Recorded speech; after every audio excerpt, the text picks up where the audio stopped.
So, hi Ellen, thank you for agreeing to this interview. I know that the subjects of the interview are very personal, so thank you for sharing. Thank you. Alright, so first off, I'd like to address your longest battle and triumph that you've been through, your unfortunate encounter with breast cancer.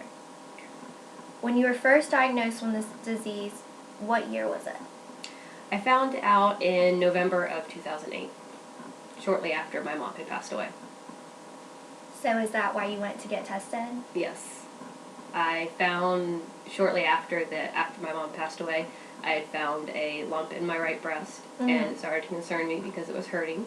So I chose to go to the doctor and find out what was wrong. So what did that mean for you? Like, what did the test results come out with? The test results came back inconclusive. They said that it was precancerous cells, but it couldn't prove that it was cancer yet.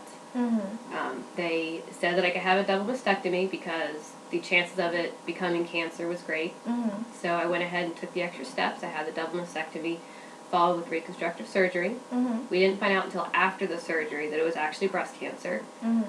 But they didn't have to take any of my lymph nodes out or anything like that. That's really good, because I know a lot of people, like, they get dysplasia as a result back, and then they just wait on it, and then it gets really bad. So I'm really glad that you had the strength to go ahead and just say, let me just be done with this. So you didn't go through chemo or radiation or any of that? Nope, I did not have to go through chemo or radiation at all. That's awesome. How did this affect your life? Wow, a lot. I was an extremely active person beforehand. I was big into physical fitness and everything. Having the surgery took a lot out of me. I wasn't able to run, I wasn't able to lift or anything like that. It took me about a year to get back up on my feet to where I was actually able to do normal activity. So it was definitely hard mentally and physically at the same time. So are those, like, some of the battles you go through every day, like, from a day-to-day basis, or has, like, there been other, like, small things, like, you seem to be more prone to, you know, this, that, or the third? Yeah, there are everyday battles. I still have to get checked, and there is still a chance that it can come back. I have a much higher risk of lung cancer and different forms of blood cancer as well. Just because it's so close to the area? Just because it was so close to lymph nodes and everything like that. It's a risk factor that comes with having breast cancer, unfortunately. The day-to-day battles aren't too much anymore. They used to be really bad. There's still a lot of nerve damage that's healing, but luckily that's starting to resolve itself. So that's good. Is there anything you wanted my audience to know? Not to take it so lightly. I was only 24 when I was diagnosed. People my age don't really think that it's going to happen to them.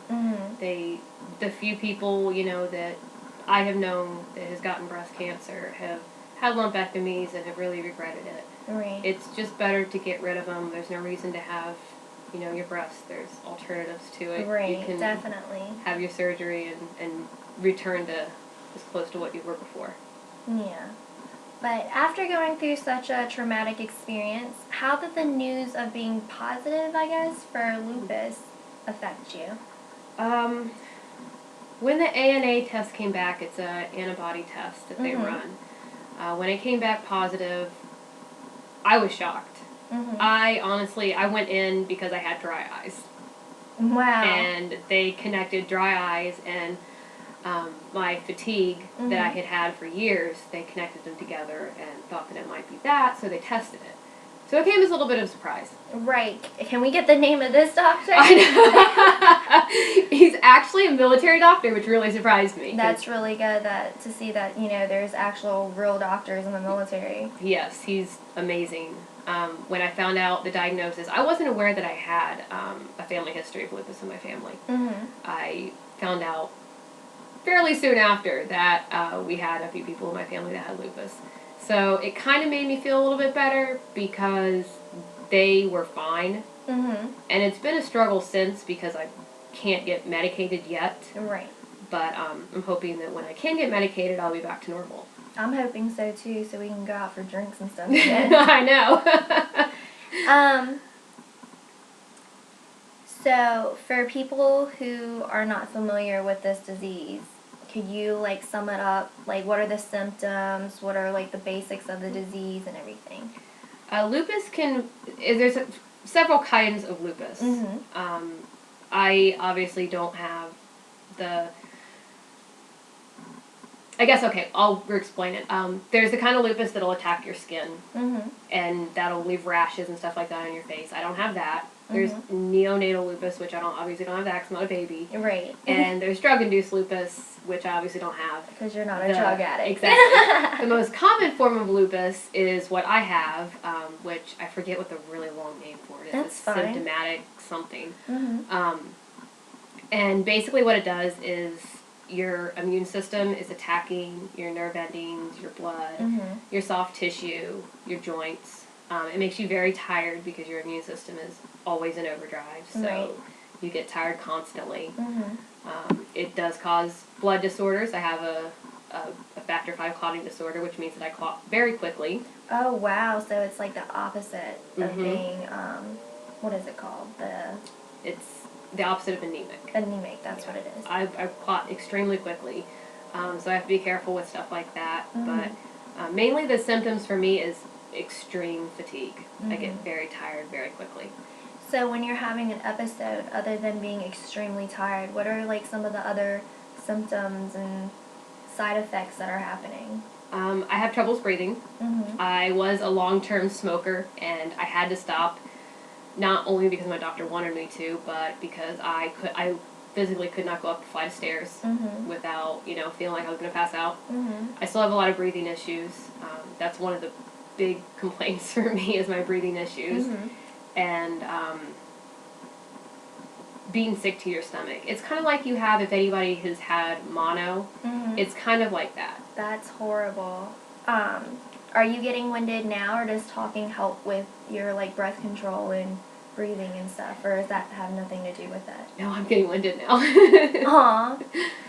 Alright, well, I'm almost done, so let's see, So, obviously, after your breast cancer, you went back to being physically active, and you were doing CrossFit and everything. So, do you do any type of exercising now? I'm actually not allowed to right now. They don't know how much has affected my soft tissue, so they want me to take it easy. I try and take long walks, but like I said, the whole, lung thing kind of gets to me. The inflammation kind of makes it hard to stay out. So how does this change your lifestyle? Like, is it harder to go to school and Yes. Unfortunately, it's a lot harder to go to school. I wanted to start at ODU full-time this coming semester, and I've been accepted, but I have to only go part-time. It's just impossible for me to be able to function like a normal person right now. Alright, well, thank you so much for informing us about these two very common yet misunderstood diseases. I hope that the people see what battles that you go with and will go out there and help support the cause and to find a cure for these. Well, thank you very much for interviewing me. I appreciate it.